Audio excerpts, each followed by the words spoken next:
Hey, I think we're going. Whoa. We're off to a rip-roaring start here. Cheers, America. Road Beers, Welcome. 2023. Road Beers, Road Breaks. Yeah, cheers.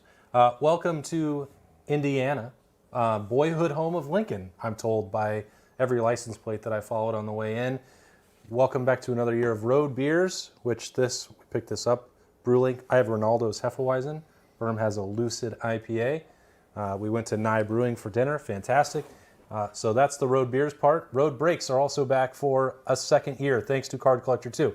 He sent us on our way with some Panini Prism draft picks. We're going to get into those here shortly. But Ohio State plays tomorrow, so we'll drink to that. And then the next best part is being on the road for some beers, and then the fact that our friend Ryan sent us along with some cards to get into football. The spirit there as well is awesome. Make sure that you go down this weekend if you want to get back in like Birm and I have into sports cards. Huge giveaways this weekend in Grove City at the shop down there, Card Collector 2, including a Marvin Harrison Jr. signed helmet. Go down there, pick up some cards, talk to Ryan, talk to Card Collector 2, get some insight. And that's all building up towards the end of the month, which is going to be massive, a trade night. Can't give away all the details about what's going on there. It's during the bye week, but very much looking forward to that. So thank you to Card Collector 2. Make sure that you support that local business. And Birm, there's a game tomorrow.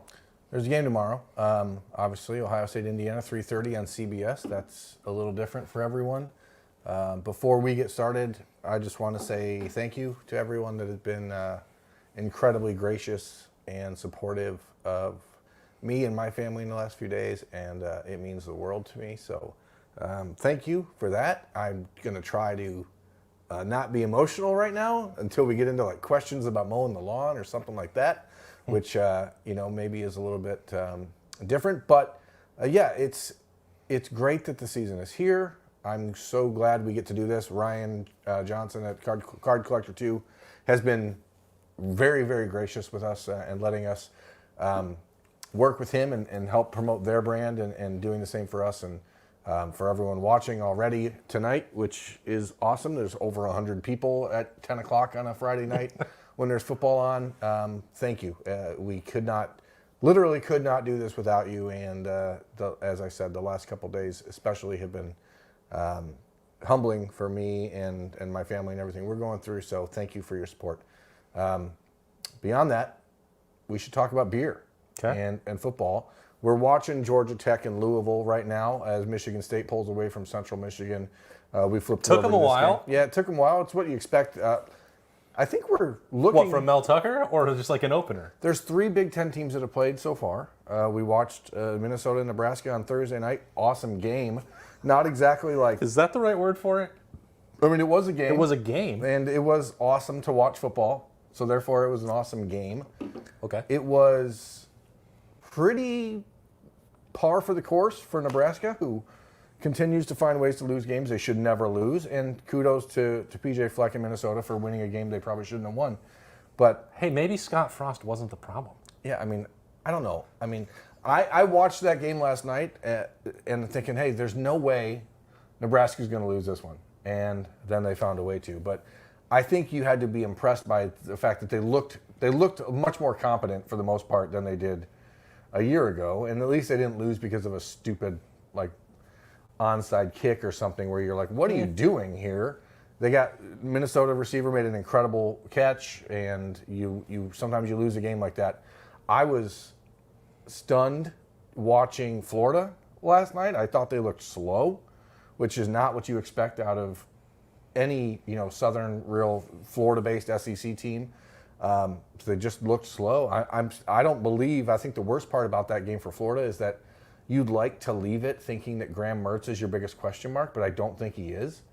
No, Billy Napier is. And that's a challenge. So it's a good start to the season, but are we here to talk about those clowns or Ohio State? Whatever people want to talk about. We're going to try to do this in a way. See, I'm reading your questions and stuff on the phone here, so it might be a little bit delayed as we get to them. But well, you have to start with this, Birm, because does Austin own non-plaid shorts? Yes, 100%. He also has bright coral-colored shorts. Some that are. I have about 30 different colors of shorts. Some that are like mint. Yeah. Yellow. which is many a weird color for shades of shorts. pink. Yeah, it is. But Many shades of pink. I'm rocking the. You avoid the red khaki at tomorrow. all costs. Yeah, it's too boring. I have a pair of khaki shorts. I mean, these. Where were we? Like Nebraska a few years ago. And I was wearing them on the road, and somebody was like, "Oh, I knew that was Austin because I could recognize his shorts." It's like that was these. Was that the trip where there was that dead snake on the sidewalk? Yeah, you were rocking your flops. The toes were out. I had taken my shoes off for that walk. Rocking the flops, toes out, onto a dead snake. There was a dead snake on the sidewalk in Lincoln, Nebraska, and I didn't. It was one of those moments where it happens, and you're like, I'm not sure what's going on here, but I'm all for it. As we were walking to a brewery in Lincoln, we have questions on YouTube. We have questions from subscribers at OhioState.Rivals.com. What I was going to say is, I have a question for you. Oh, cool. Because you, as you mentioned, have been very busy the last couple days with things that you did not anticipate doing. So you haven't made a score prediction. That's true. You didn't do weren't able to do bold peas. So you have a lot of things that you have to get to that weren't part of your normal routine. My score prediction for Ohio State, Indiana, we'll just jump right there, is 45-13. 45-13. I think we Cover City. I think we'll see like maybe 14-13 at half. Okay. And I don't anticipate Indiana scoring in the second half. Okay. I also don't anticipate them doing much in the way of driving the football against Ohio State. I would not be shocked if they get like an early pick six or something like that to try to, Ohio State's quarterbacks, when Cal McCord is out there, when Devin Brown is out there, either way, there's a guy that's going to be trying to do more than he probably needs to do at that moment, I think. Yep. And I am a big believer that the Ohio State defense, I don't think the Ohio State defense is going to give up a touchdown tomorrow. Okay. So 45 to... That sounds like a score and a bold. Yeah, 45-13 I think is a good spot to go. All week, all the last couple weeks, I'm like, I don't see how they cover 30. But now I'm thinking about it, and I truly believe TreVeyon Henderson's going to have a massive day against the Hoosiers, including, I did send in a written bold prediction that I sent into you Wednesday before things went off the rails. So, that is, I think, multiple long rushing touchdowns, and I think he's going to score on a long screenplay like he did in 2021 against Minnesota in his Ohio State career debut. So I think he's going to have a big day. And I really do, even with the clock issues and how much faster the game is going, I think Ohio State's going to ground Indiana into a fine pulp. Wow. On the ground. And I think as a team, I heard Bill give a number for rushing yards, but I didn't hear what the number was. And 350. Okay. I swear I was just going to say 350. And 6 tutties on the ground. Okay, well, I'm not going to go that. I'm going to say 4 tutties on the ground. But 350 on the ground. You had 3 of them for State. TreVeyon. Triple ding dong. Yeah, but 2 of them are on the ground. One's in the passing game. Oh, okay, sorry. My mistake. I think 4 rushing touchdowns. I think TreVeyon gets 2, Mayan gets 1, and Dallin Hayden gets 1. And I think each Ohio State quarterback will throw for 1 touchdown. Okay, so here's 3 things that we would like from you. Do you think Ohio State is covering against Indiana tomorrow? Let us know with your score prediction. Are you drinking with us right now? And if you are, what? What are you drinking? And I had a third thing, but really those are the only 2 that I care about. Eric Nargis asks, what is the shorts, pants, Mendoza line temperature-wise for Austin? Wow. When I was in college at Wyoming, I would continue to wear them even when it was snowing. That's dumb. I don't do that anymore. It's about 40 for me now. If it's freezing and if there's snow on the ground, I'm going to protect the legs. But I hate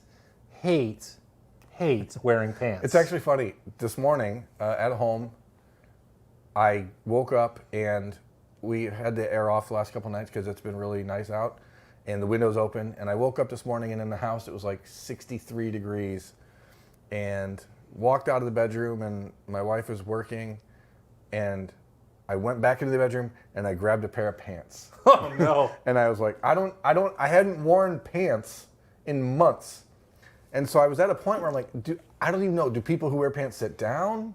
Like, what do you do I don't know what to do with my legs. I had all this weird feeling on my legs. I brought, tomorrow in Bloomington, it's supposed to be like 92 degrees at game time. Yep. I brought shorts to wear, but I'd never wear shorts during a game because because I have knee pads that I wear because I'm shooting photos. And I think if you're wearing shorts and rocking knee pads, you look like a nerd. So I prefer to be a little warmer whilst wearing knee pads underneath my pants. So I have a big decision to make in the morning about whether or not to wear shorts and knee pads or to just be warmer wearing longs. I mean, who are you worried is going to call you a nerd? Like, It's not about anyone else. It's about me. you're going to call yourself a nerd? Yeah, because we're going to do snap judgments after the game, and I can crop it in a certain way where people won't see it, but I'm still going to know that I was rocking knee pads and shorts. Okay. And so it's a little bit of a concern for me. We were at Indiana in 2019 early in the season, and the temperature was like 95 degrees, and the field temperature was like 114, and it was brutal. But I also am understanding that I brought a bucket hat to wear tomorrow because I can't shoot in a normal hat. But also, if I turn the hat backwards, then I'm not actually getting any benefit of the hat. So I brought a bucket hat to shoot with. So I know I'm going to look like a nerd anyway. So I may as well just lean. I think you should tomorrow should be like full nerd day. I may as well lean fully into nerddom and rock the battle bucket hat with knee pads and shrots and a polo shirt. Go for it. It's going to be pretty amazing. We got a couple over under, and that was the third thing. If you have questions for us that you want to add to the chat. Ian McTeague says 41-10 Buckeyes. Edward Areno says 56-3 Buckeyes. 56-3. Okay. Travis Turvey says that Austin needs to tell the cargo short story for Medallion. Oh no. 48-7. Turf, get out of the chat. 55-9. Lacey777 is just drinking fruit punch truly. Come on, Lacey. Dreamtime Relaxation is drinking Bacardi and Cola and says it's 48-7 Buckeyes. My brother Joe Birmingham is saying 55-10 and drinking vodka with a lemon perf. Whoa! We always I've not tried that. Well, he's bold. I love that idea. You know, I think one of my biggest regrets about last year is that we were unable to convince Lemon Perf to do a sponsor of some sort. That was the worst failure of the season, for sure. All right, Turf. People ask about my shorts all the time, so this, I think, will be an amusing story. My brother-in-law, Paul, is a member of the Country Club Medallion in Westerville. Great place. I was invited up to go play around there. It was pretty early after we got to Columbus, and at that point, I was wearing khaki shorts, and they were of the cargo variety. And I went out there to play golf, and they said, "Oh, I'm sorry, sir, you can't wear cargo shorts out here." And I was... What year was this? Like 2012, 2013. Okay, because listen, America, this is not a fashion show. And I actually get pretty pissed off when people come on our channel and talk about how fat we are or whatever. Because in my mind, it's like, if you're here to look at fit dudes, you're here for the wrong reason. But is that why anyone watches YouTube? I don't think so. Fit dudes? I don't think so, but we get so many comments about like our general disposition that sometimes I wonder if there's like a subcategory of person who's watching the show for nefarious means. But that's regardless. The point is, here we are. This is 11 years after this cargo short story, which hasn't been finished because I interrupted. Don't wear cargo shorts anymore, guys. Okay, cargo shorts are out. Yeah, so the pros, like, you can't wear those. And I was, like, just mortified and embarrassed. And I had to go in there and buy a pair of, golf shorts without the pockets. It was a good deal. Medallion helped me out. I got my brother-in-law's discount. And from that point on, I said, in any circumstance, I will never wear cargo shorts again. Yeah, that's a good decision. Whatever caused that, I mean, I'm sure it was like hurtful at the time, but if it led you down this path... No, it changed my life. It should have, yeah. And now I have 40 different colors and pairs of shorts, but... 36 of them are some shade of pink, but... I have one pair of pinkish shorts that I wear occasionally. And open your first pack. Parker Fleming at practice a couple weeks ago walked by and said, "I really like those. I wish I could wear them." And I thought he was joking. He's like, "No, I really wish I could wear them, but people around here wouldn't let me." He can in the summer. He's a very good golfer. He should be playing more with us anyway. Open your first pack. So these are Panini Prism draft picks. You can get them in Grove City at Card Collector 2 right now. We got a 28-23 game now as Louisville gets on the board. It's got them in their college unis. There are current college football players in here, including Birm's pick to win the Heisman And the best Trophy. thing is, these are all of the college cards now pretty much are licensed, which changes the game. But not all of them. So I have my first auto in this pack, and I also have a numbered card on the bottom, which is not one that this channel will really enjoy. So Puka Nakua, BYU, Andre Carter, Puka unlicensed, Nakua. Fun Dalvin name. Cook, old card, Myles Garrett for the Browns in a Texas A&M jersey, Keandre Miller, TCU silver. The first auto, Jake Bentley from South Alabama. That's the thing about not what we're looking for. autographs in these sets is that, well, sometimes they're not very good. And kudos to you, Jake Bentley, for getting your auto on a card. I bet that was like a life-changing moment when, Panini reached out to Jake Bentley and said, "Hey, man, we'd like to have you sign some cards." That'd be pretty cool. But for us, No, I don't want to. getting that card, well, it kind of stinks. How many South Alabama Jaguars fans are out there? If you are, let me know. I might be able we'll to send it to you for can free. get you a deal. And then this isn't good. Back-to-back numbered cards, and they are current NFL guys. Aaron Rodgers out of 249. Did you watch Cooper Have you been Kupp. watching Hard Knocks? No, I would not. It's so much fun. The shows are all the same anymore. They haven't. Todd B asks, are we still going to do this show before the game and after the game at Stadium?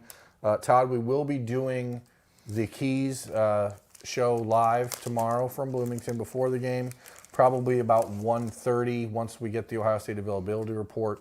And then after the game on the podcast channel, Doug and Bill are going to be doing a live show immediately following the game. We will have snap judgments as usual, but that will be happening And the concurrently. And the notebook, which So the bottom was people a seem to like.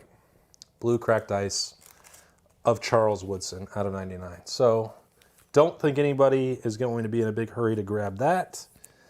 That's pack number one on And I mine. apologize when it looks like I'm not paying attention to you all. I'm just reading your messages. He's actually paying more attention. More attention than normal. Okay, we got Jaden Reed, Michigan State. A.T. Perry from Wake Forest. Gross. I think my biggest problem with Prism Draft is how many guys that are actually longtime NFL pros or guys who are already retired in the NFL that we have to get cards of, like Leonard Fournette, for example. Here's first numbered card. We've got Max Borgi auto, Washington State. It's numbered to 199, which is not bad. He's a good player. Still not Don't think he's going to be a great NFL player. what you want. We do have a C.J. Stroud Ooh, silver. silver, which is very nice. Very nice. Very nice. Beautiful card there. You're looking Second auto here two autos in the first pack. is Isaiah Moore from NC State. Again, meh. Not ideal. We've got a Prism Blue Noah Sewell, numbered to 199 also. Chase Brown, go Bengals, Houday, numbered to 75. So that's nice. Very nice. We got a Malik Willis trophy hunting. I don't know what trophy he's hunting because it sure as hell ain't a Lombardi trophy. Never won one. And Ndamukong Suh Brilliance, which, whatever. Over on the message board at ohiostate.rivals.com, Birm, we were asked if you were in charge of the music in the Horseshoe for a night, what walkout crowd pump-up songs are you choosing? Oh, boy. I'm on this obvious, like most 75% of the people in America right now, on this huge Zach Bryan kick. And I would like to hear the song Revival by Zach Bryan and have the whole stadium singing that song. If you've never heard that song, I recommend going to it. If you're a country music fan, you'll love it. If you could get Revival with 105,000 people singing it.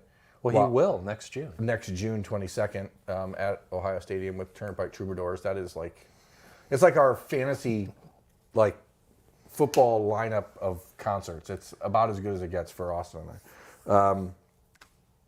Man, I don't know. You know, the thing is, like, I love sad music, so I'm not like the best person for this. I'm not a huge like pump up music guy. I like music to bring me down, not to like bring me up.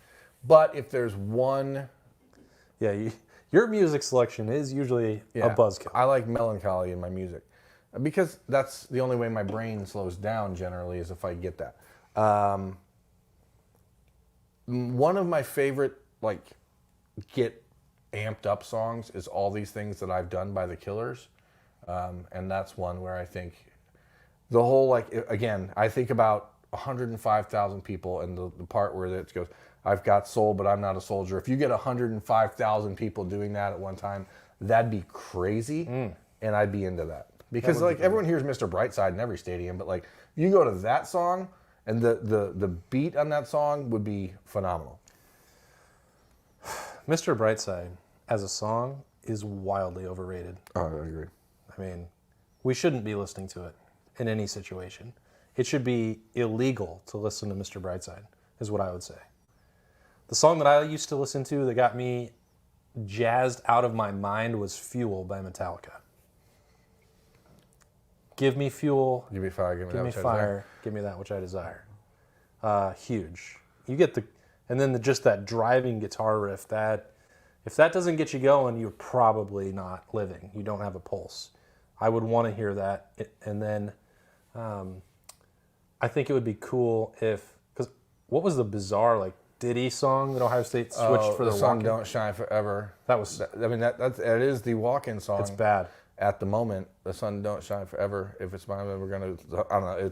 There's a billion you can lyrics. Hate me. No, it's bad. It's so bad.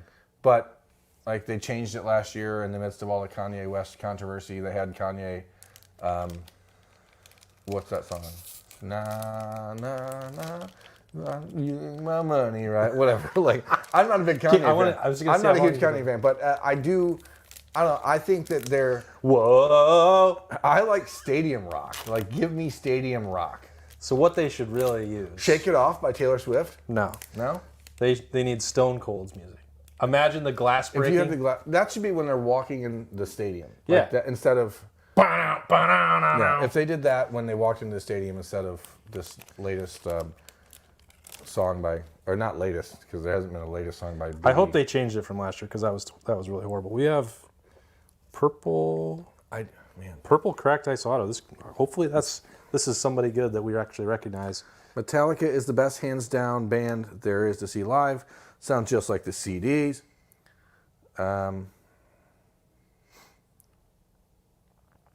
Let's see. Okay. Someone, Tank Dell. Connor wants to know our thoughts on the next president coming in and who the next AD will be. I assume you mean at Ohio State because there's a long way to go until November 2024. Also, we don't talk about We're not talking about that on this show. I think that we talked about it a little bit at our live preview on Monday night at Land Grant, but I think it was after Justin Fields, another Ohio State. Yeah, that was in the Q&A after. But I think from an Ohio State perspective, you have to be thrilled to bring in a guy from Nebraska who, that's one of the few schools in the country that seems to understand the value of athletics the way that Ohio State fans do. And after a couple of folks the last... Brandon Peters. Hey, is out he of still 99. there? Is he still there? Is he still Illinois quarterback? After the last few years of the last couple of presidents that Ohio State has had, where it seemed like at times they were actively against the athletic department. Not that Holbrook was that way, but what was her name? Christina Johnson. Sorry, Holbrook was against the athletic program. Yeah. So here's the deal. Ohio State. It didn't work out with Christina Johnson. She was a great advocate for the athletic department, and when they were talking about who they needed to replace her, they basically put up her picture. This is what the candidate should be. And I think when you get that from Nebraska, for whatever reason, Nebraska and Ohio State have become of the same mind. Yeah, they're simpatico. So like-minded about what they emphasize and what they're going after. Zach Boren suggested afterwards in the Q&A, which if you couldn't join us in Land Grant, hopefully the next time you can, because we thought the Q&A was great afterwards. Zach tried to break some news in that session. He thinks that there may be an SEC athletic director that Ohio State could get after. In my opinion, that's the only place you go. Well, I do think the institutional knowledge is important. I understand the need. I get that with a guy like Pat Shun at Washington State, but to me, I want a guy who has run a massive athletic department, and I think you can. I think Ohio State is so unique as a brand that institutional knowledge. That's Jackson Smith and Jigba.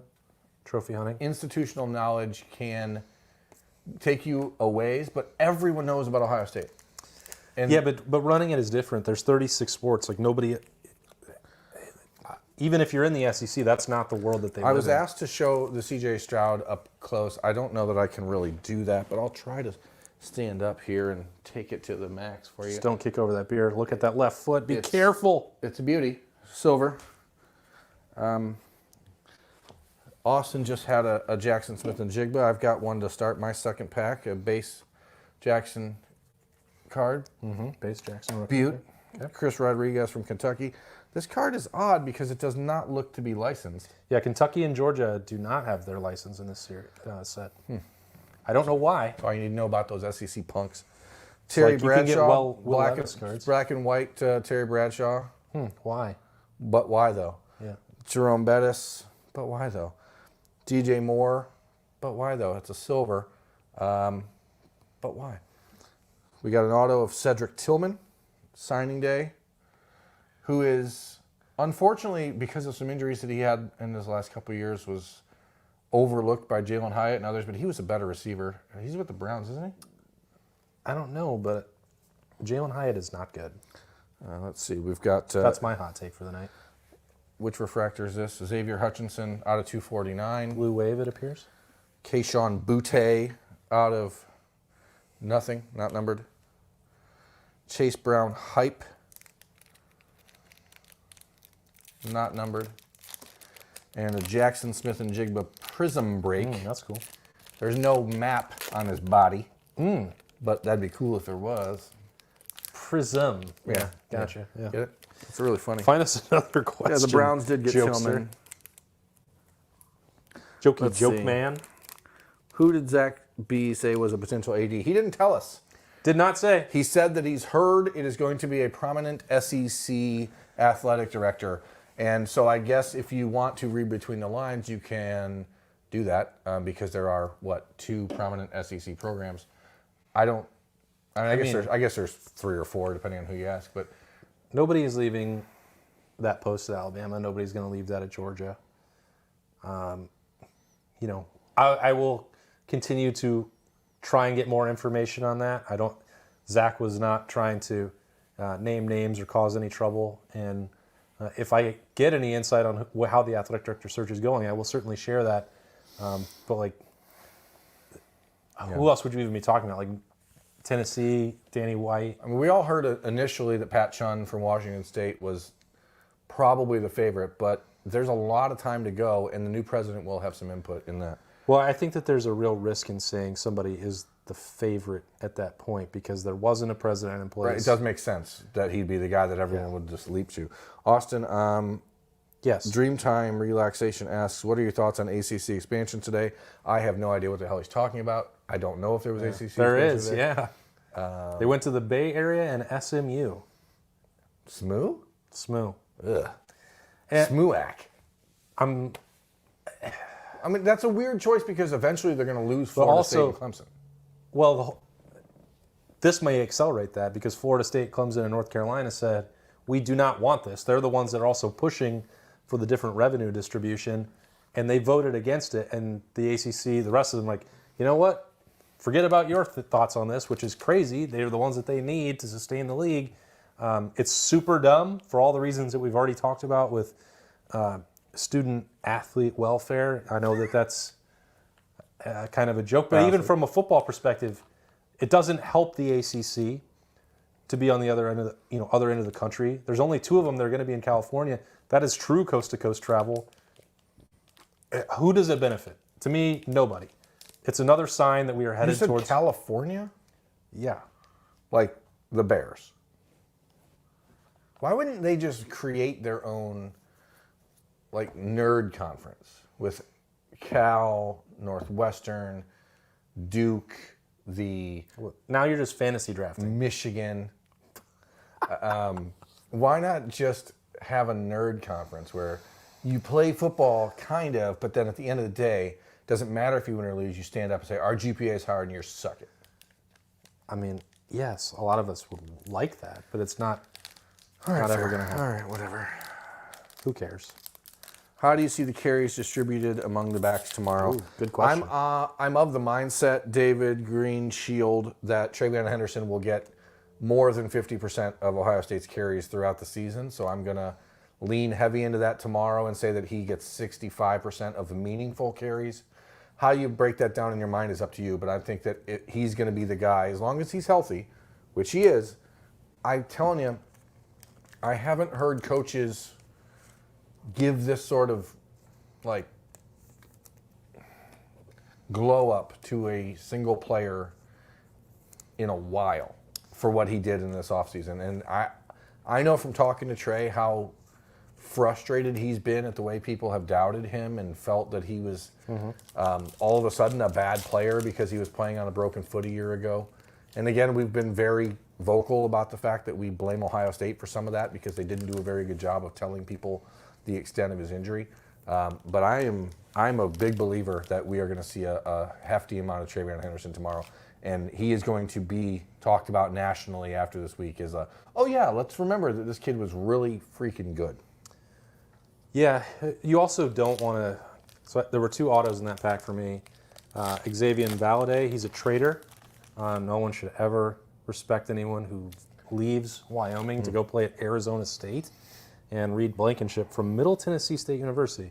Not exactly what I'm looking for there. But like you don't, Trey's going to be really good and really important. But Chip Trainum is good. Mayan is obviously good and proven at the Big Ten level.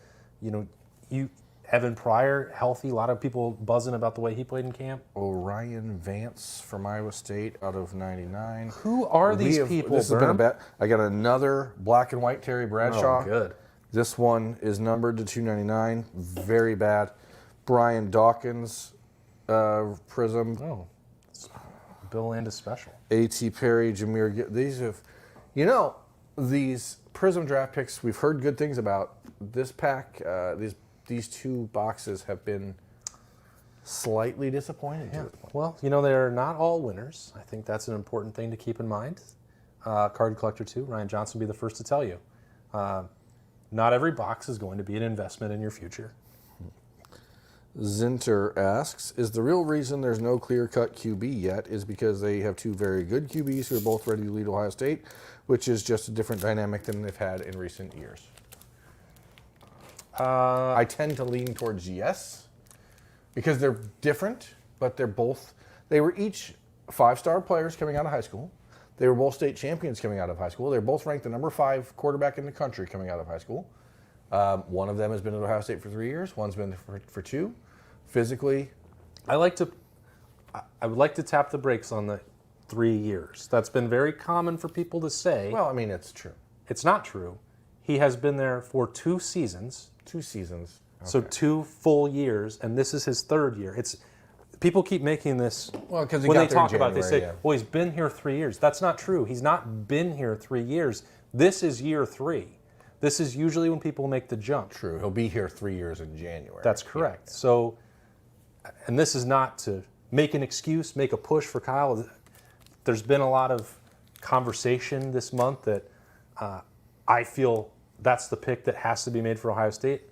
I don't care if it's Devin Brown or Kyle McCord. I honestly, truly do not.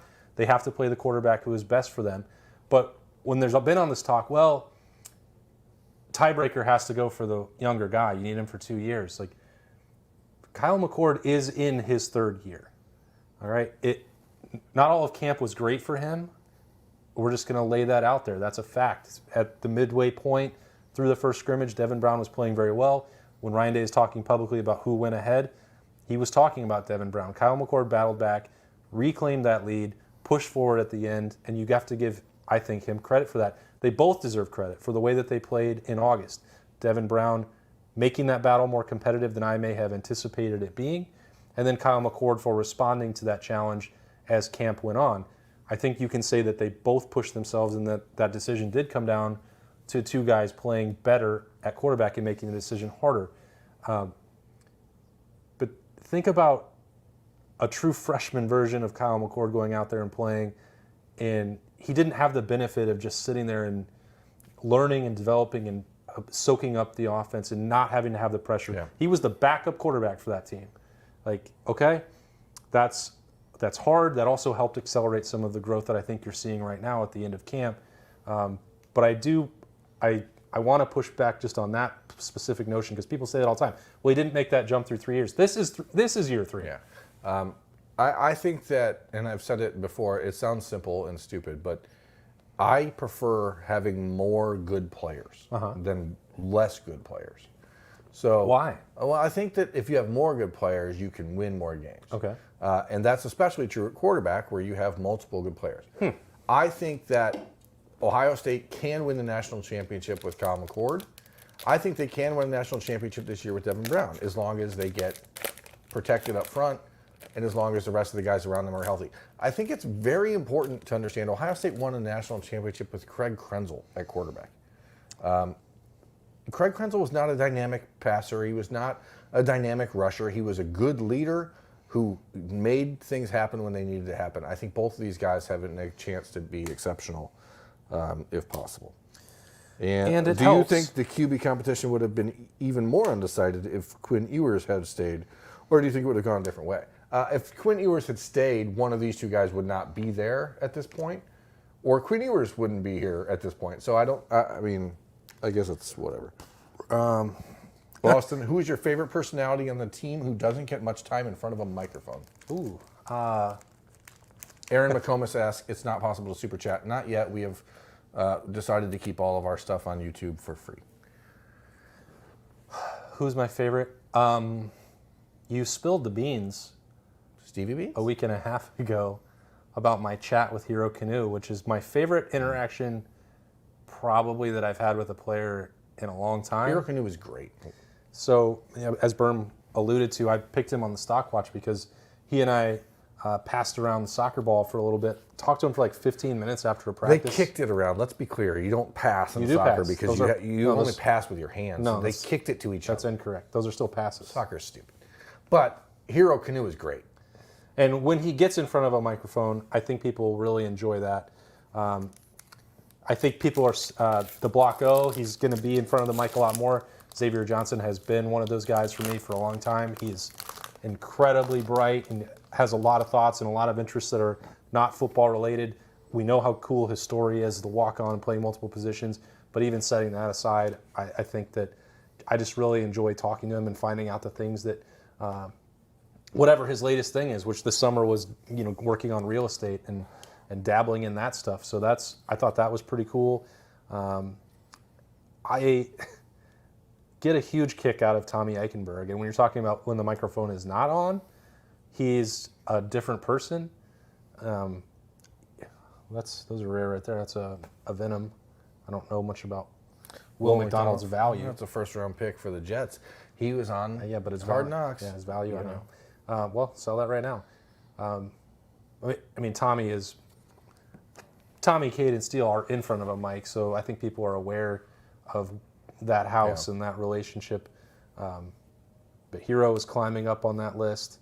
I think Denzel Burke is really starting to show some of his personality and taking the next step.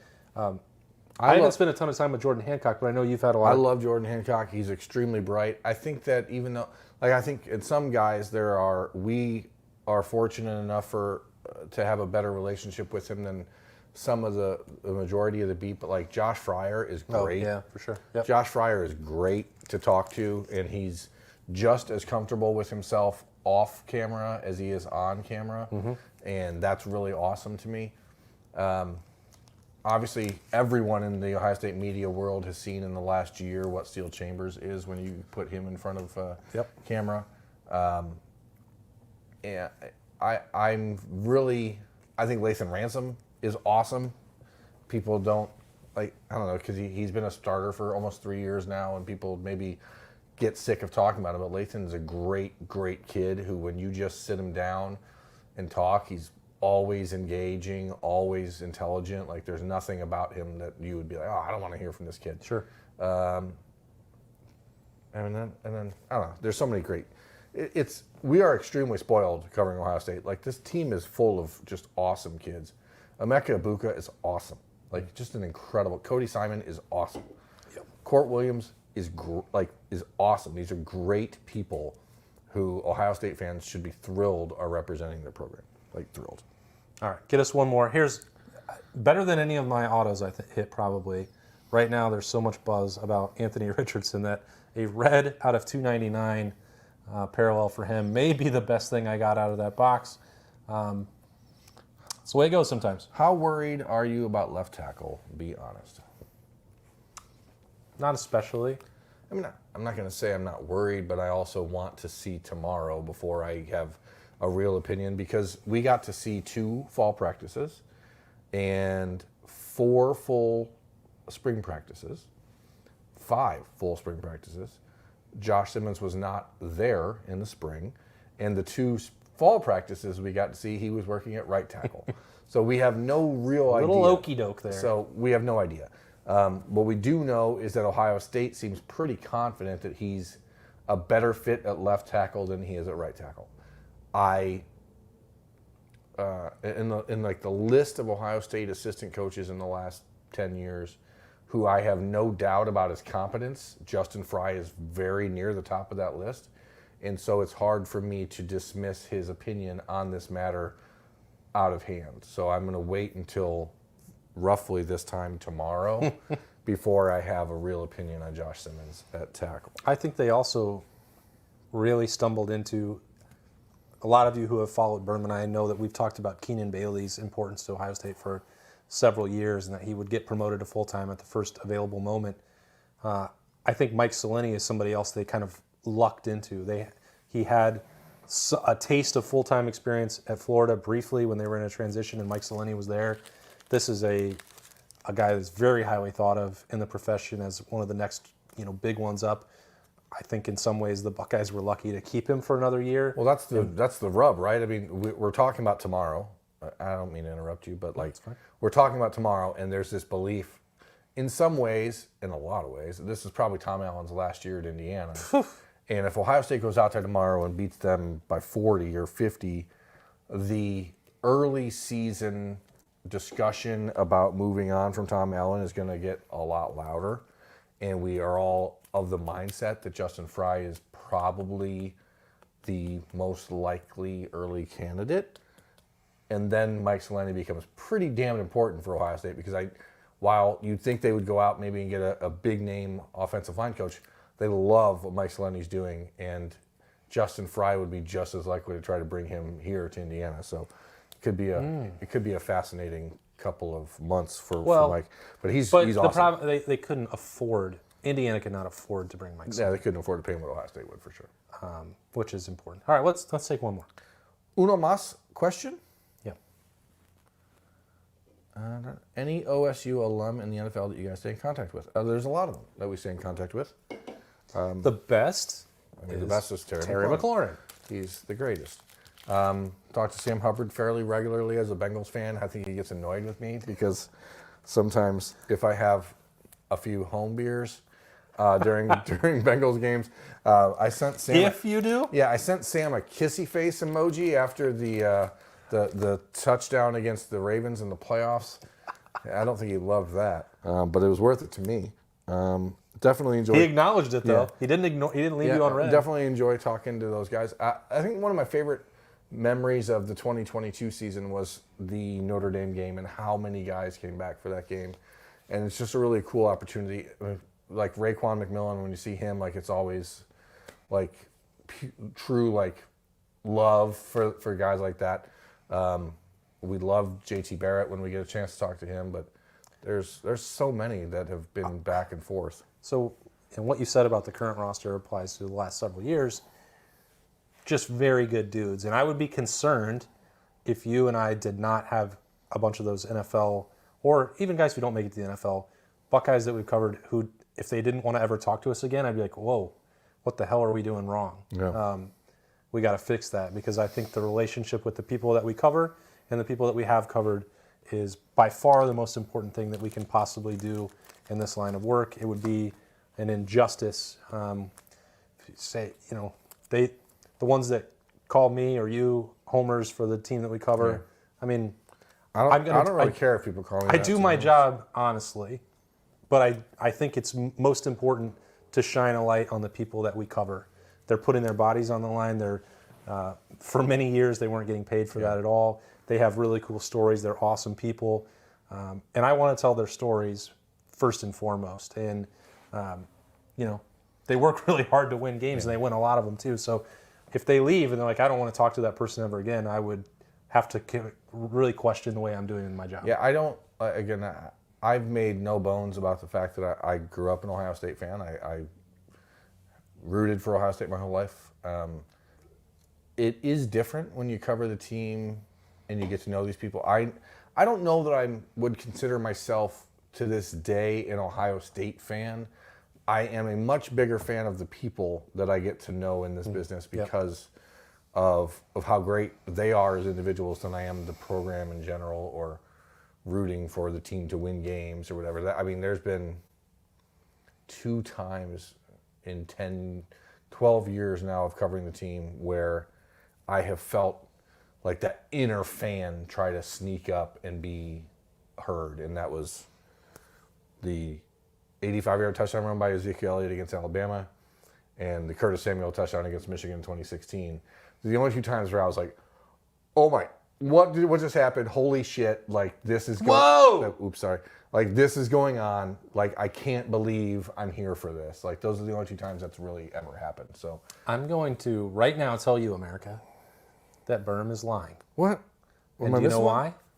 Because he's talking about the feelings of pure joy and not the times when we get into the car, let's say after the 2019 Fiesta Bowl, I'll have my and he moments. wants to jump out of the bus into traffic. But that's not because of the disappointment for the team. That's disappointment for the individuals. Okay.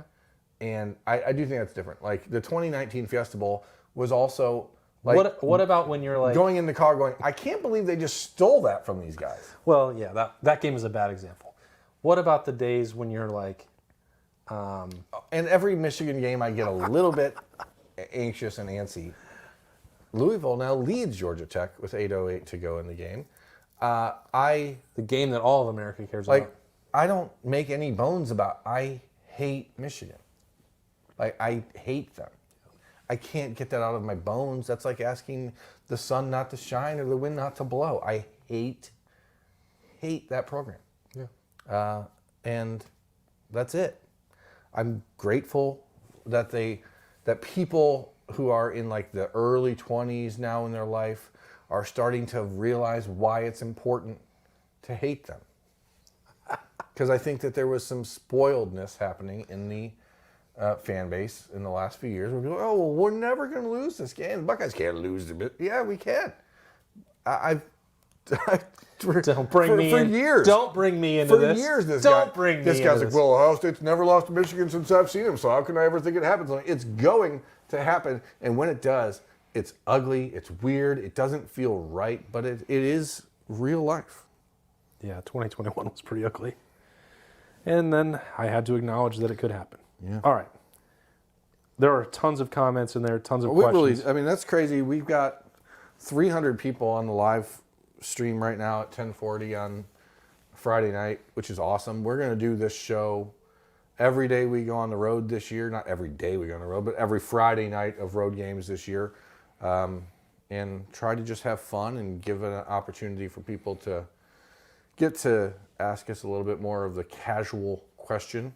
We haven't done it in a while, so maybe we'll do better at finding a way so that we can structure your questions and Birm can look like he's more engaged It's with also you. weird because Bill's not on the road with us this year because, as we said at the start of the show, he's going to be doing a live show post-game with Doug. And so we're back to the 2-man road crew, which makes this setup a little bit more convoluted and not quite as streamlined. However you want to call it. Okay, so Card Collector 2, Grove City. Shout out to you. You're the real MVP. I know there's deals on everything in the showcase this weekend. You can get tickets if you buy hobby boxes that you can win. There's other Buckeye autographed items. There's a Bowman U Chrome box he's giving away. I can't remember all of them, but they're all, you go in there, they're going to be on the left side of the shop next to the other hobby boxes and wax that you can buy down there. There's 15% off retail. a certain amount of percentage off on singles. And he's a huge Ohio State fan, a huge supporter of us as well. So we, can't encourage you enough. If you are interested in all, If you're in the hobby, there's nowhere else to go. that is where you should go. Period. So that's going on this weekend. We are working on some cool stuff with him. He's got way bigger plans for the 30th. We're just hoping to be a small part of that with him. I promise you're going to want to pay attention to that. We're going to talk about that on the channel throughout the month. That is, again, going to be on the 30th, 6 to 10 in Grove City at Card Collector 2. And there's football tomorrow. Yeah. I've never looked more forward to a season than this one. This offseason took forever. It was miserable. And that's like a tribute to Ohio State, I guess. There wasn't a lot to do or talk about that was bad off the field, but that made it drag out even further because we love to talk about Ohio State football, and we do it 365 days a year. And that can be a bit of a challenge on, May 17th. And we've made it now to this point. The Buckeyes play tomorrow. No, May 17th is when that thing happened. Oh, that was a big day. It's just a great time to be back in sports. And again, tomorrow we'll have the Keys pregame show. Like I said, probably about 1:30 or so, 2 hours before game time from the stadium. After the game, we'll have Snap Judgments. We'll have the Notebook with Austin. We'll have the live pregame show with Doug and Bill. Sunday, we'll have something with Zach Boren. There's going to be a lot of stuff. And so, we understand that some of these shows aren't for everyone. Not every show is for everybody. The gambling... Probably not this one. Right. The betting show that we had on Friday afternoon, today's the first time we've done that. Again, not everything's for everybody, but our hope is to find something that everyone likes. And we really, really sincerely appreciate you guys, staying along for the ride. Pick up your beer. Cheers to you, America. Tomorrow, Football's football's back. Thanks for watching. We'll see you next time.